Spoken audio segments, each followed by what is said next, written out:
BP, diabetes જેવા મોટા રોગોની સાથે સાથે હેરને, હેલ્થને, સ્કિનને ચમકાવે, વાળને મજબૂત ઘાટા કરે અને જાડા બનાવે તેવું આ સૂપ બનાવવાની રેસીપી જોઈએ.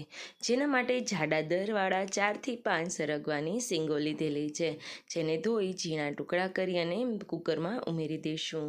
ત્યારબાદ તેમાં 1 ગ્લાસ પાણી, અડધી ચમચી કરતાં ઓછું મીઠું અને હળદર પાવડર ઉમેરીશું.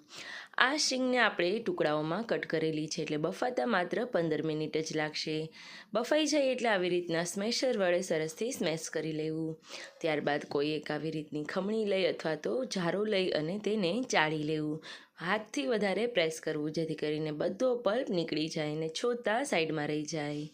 હવે આ સૂપમાં આપણે વઘાર નથી કરવાનો, માત્ર 5 ચમચી જેટલો આમચૂર પાવડર અને અડધી ચમચી કરતાં ઓછું મીઠું કે સંચર ઉમેરીશું.